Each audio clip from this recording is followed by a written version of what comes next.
শিখৰৰ দাগ, গুটখাৰ দাগ বা পানীত আইৰণ থকাৰ ফলত যদি আপোনালোকৰ দাঁতবোৰ হালধীয়া বৰণৰ হৈ যায়, সেয়া আপোনালোকে নোহোৱা কৰিব পাৰিব ঘৰুৱা এই পদ্ধতিখিনি অৱলম্বন কৰি। লগতে যদিহে আপোনালোকৰ দাঁতৰ বিষ আছে আৰু মুখৰ যদি দুৰ্গন্ধ ওলায়, কিছুমান লোকৰ কথা ক'লে মুখৰ পৰা বৰ বেয়া গোন্ধ ওলায়, সেইটো আমি ডক্তৰৰ পৰামৰ্শ লোৱাৰ উপৰিও ঘৰুৱা পদ্ধতিৰেও এনেকৈ যদি ব্যৱহাৰ কৰোঁ, যথেষ্টখিনি আমি সুফল পাব পাৰোঁ।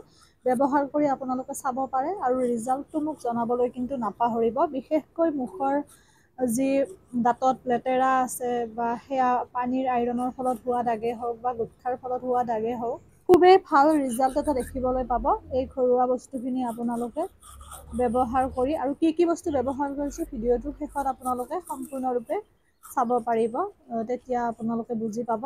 শেষত মই গোটেইখিনি বস্তু দেখুৱাই দিয়া হৈছে আৰু গোটেইখিনি বস্তু আমাৰ দাঁতৰ বাবে উপকাৰী বস্তু, কোনো ধৰণৰ ক্ষতি নাই, নেচাৰেল বস্তু, ঘৰুৱা বস্তু।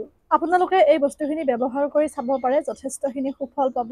যাৰ যাৰ দাঁতৰ লেতেৰা আছে বা দাগ আছে বিভিন্ন, গুটখাৰে হওক বা আপোনাৰ পানীৰ আইৰণৰ ফলতে হওক, ব্যৱহাৰ কৰিব আৰু মোক জনাব। আৰু এটা কথা, আপোনালোকৰ বহুতৰে যদি মুখৰ গোন্ধ ওলায় বা কিছুমানৰ কথা ক'লে বৰ বেয়া গোন্ধ ওলায়, সেইখিনিৰ বাবে আপোনালোকে ঘৰুৱা এই পদ্ধতিটো অৱলম্বন কৰি চাব পাৰে। কোনো ধৰণৰ একো ক্ষতি নাই, যিহেতুকে ঘৰুৱা বস্তু, নেচাৰেল বস্তু, গতিকে ব্যৱহাৰ কৰিলে যদি আপোনালোকে ভাল ৰিজাল্ট এটা পায়, খুবেই ভাল। আৰু ডক্তৰৰ পৰামৰ্শ লোৱাটো খুবেই প্ৰয়োজন, কাৰণ মুখৰ দুৰ্গন্ধ বিভিন্ন কাৰণত হয়, লিভাৰৰ সমস্যাৰ বাবে। গতিকে ডক্তৰৰ পৰামৰ্শ লৈ পেলাই চিকিৎসা লোৱাটো অত্যন্তই জৰুৰী।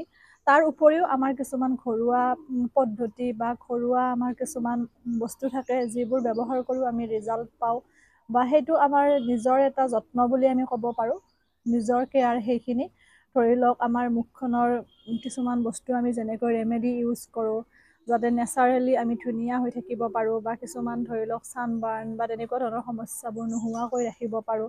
তাৰ মানে এইটো নহয় যে আমাৰ যদি কিবা এটা বহুত কটা চিঙা হৈছে, ঘাঁ হৈছে, সেইটোত আমি ডক্তৰৰ ওচৰত যাবই লাগিব, কাৰণ যিহেতুকে কিছুমান কাম আমি নিজে কৰিব নোৱাৰোঁ।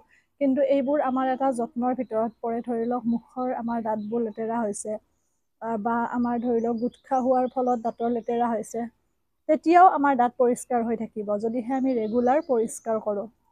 গতিকে আৰু যদি আপোনালোকৰ মানে ধৰি লওক মুখৰ গোন্ধটো, সেইটো আমি ডেইলি যদি লং 3টা, যিটো আমাৰ লং ইলাচি আছে, লং 3টা গুড়ি কৰি পেলাই কুহুমীয়া গৰম পানীত এচিকুট নিমখ দিব, এচিকুট নিমখ আৰু লং 3টা গুড়ি কৰি দিব, লগতে নেমু অকণমান চেপি দিব, বহুত বেছি নহয়, চেপি পেলাই যদি আপোনালোকে কুলু কুলু কৰে ৰেগুলাৰ, অন্ততঃ এসপ্তাহ কৰিলে আপোনালোকে ৰিজাল্টটো দেখিবলৈ পাব।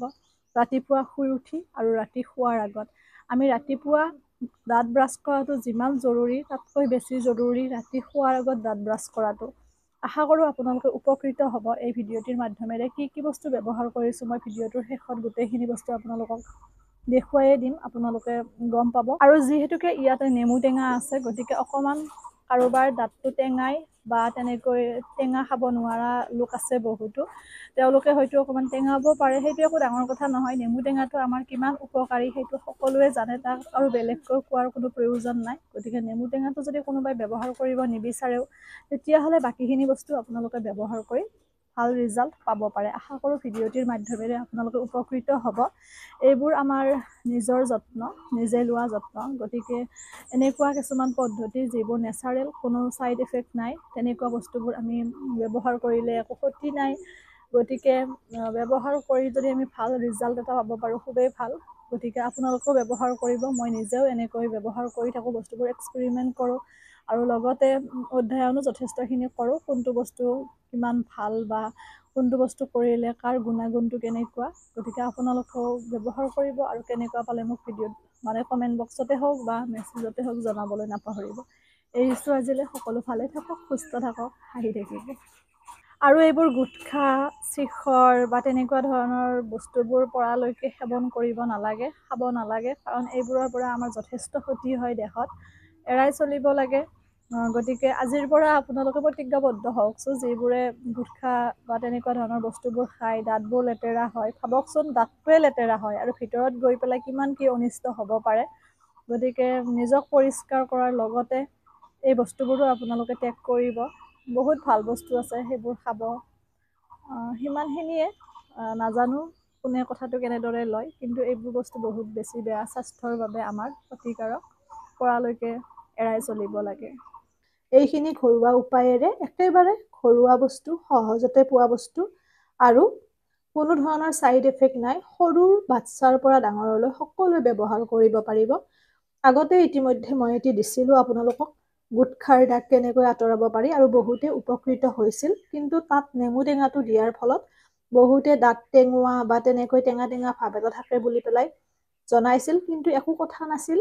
তেনেকৈ ময়ো ব্যৱহাৰ কৰোঁ নেমু টেঙাটো, যিহেতুকে আমি খাওঁ বা নেমু টেঙা আমাৰ বাবে বহুত উপকাৰী। কিন্তু যিহেতুকে বহুতে সমস্যাৰ সন্মুখীন হোৱা বুলি বা শিৰশিৰোৱা বুলি কৈছিল, সেইবাবে এইবাৰ নেমু টেঙাটো এড কৰা নাই, আৰু বহুখিনি অধ্যয়ন কৰি মেলি আমাৰ দাঁতৰ বাবে প্ৰয়োজনীয় বস্তু কিছুমান এড কৰিছোঁ, ব্যৱহাৰ কৰিছোঁ, আৰু উপকৃত হৈছোঁ। পলম নকৰি বস্তুখিনি আপোনালোকক দেখুৱাই দিওঁ। এয়া হৈছে কৰ্পূৰ। চাওক, এইটো খোৱা কৰ্পূৰ, আপোনালোকে পেকেট চিষ্টেমতো পায়। এইটো খোৱা কৰ্পূৰ, লাড্ডু বনাওঁতে ব্যৱহাৰ কৰে, পূজাৰ ভোগত ব্যৱহাৰ কৰে, নাৰায়ণ পূজাৰ সামগ্ৰী পোৱা দোকানত পাব। এয়া এই কৰ্পূৰটোৱে যদিহে আপোনালোকৰ দাঁতৰ বিষৰ সমস্যা আছে, দাঁত বিষ হোৱা ঠাইত যদি অকণমান লগাই দিয়ে, তেতিয়া আপোনালোকে লগে লগে আৰাম পাব। ইয়াৰ পৰা মই অকণমান ল'ম। এয়া, আৰু এইখিনি হৈছে নিমখ, এচিকুট নিমখ লৈছোঁ, দেখিছেনে? বহুত বেছি নল'ব। এনেকৈ এচিকুট নিমখৰ লগত কৰ্পূৰখিনি মিহলাব। লগতে ইয়াতে কলগেট মই ব্যৱহাৰ কৰিছোঁ। আপোনালোকে যি টুথপেষ্ট ব্যৱহাৰ কৰে সেয়া ল'ব পাৰে, কোনো কথা নাই। এনেকৈ ল'ব। তাৰপিছত ইয়াতে মই লৈছোঁ এয়া জ্যেষ্ঠ মধু। এই জ্যেষ্ঠ মধুটো আপোনালোকে বিভিন্ন মছলাৰ দোকানত, লগতে পূজাৰ সামগ্ৰী পোৱা দোকানতে পাব। এই জ্যেষ্ঠ মধুটোৱে আপোনালোকৰ, যদি কাৰোবাৰ বহুত বেছি কাহৰ সমস্যা থাকে, তেওঁলোকেও যদি খায় বহুত বেছি উপকৃত হয়। মিঠা মিঠা লাগে, আৰু লগতে দাঁতৰ বিষৰ সমস্যা দূৰ হয়, আৰু বহুত ভাল আমাৰ বাবে। এনেকৈ ৰুকি পেলাই মই লৈ লৈছোঁ জ্যেষ্ঠ মধু। সকলোৱে ব্যৱহাৰ কৰিব পাৰিব নিশ্চিন্তমনে।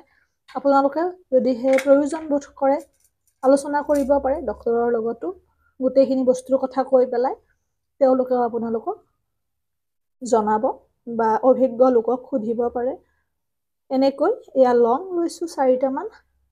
লংকেইটাৰ যিটো আমাৰ মূল টোপটো থাকে, সেইখিনি আপোনালোকে গুড়ি কৰি ল'ব, ঠাৰিডাল নালাগে। এনেকৈ গুড়িটো দি লৈছোঁ। আৰু এইখিনি ডালচেনি অকণমান ৰুকি দিব। ইচ্ছা কৰিলে থেতেলাই গুড়ি কৰিও ল'ব পাৰে।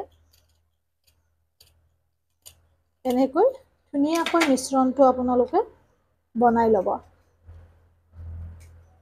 বনাই পেলাই এই মিশ্ৰণটোৰে আপোনালোকে দাঁত মাজিব। আৰু কাৰোবাৰ যদি বহুত বেছি দাগ আছে দাঁতত, একেবাৰে ক'লা ধৰণৰ বা হালধীয়া ধৰণৰ দাগ হৈ গৈছে, অকণমান নেমু টেঙাও আপোনালোকে এই বস্তুখিনিৰ লগত এড কৰি দিব। হয়তো অকণমান দাঁতটো টেঙাব পাৰে, কিন্তু একো কথা নাই। নেমু টেঙাই সহজতে পৰিষ্কাৰ কৰাত সহায় কৰে। আৰু যদি কাৰোবাৰ দাঁতবোৰ বহুত লৰিছে কম বয়সতে, তেতিয়াহ'লে আপোনালোকে ফিটকিৰিৰে মাজে মাজে দাঁত মাজিব পাৰে। ফিটকিৰি যিটো দাঢ়ি খুৰাবলৈ ব্যৱহাৰ কৰে, সেই ফিটকিৰি বহুত ভাল দাঁতৰ বাবে।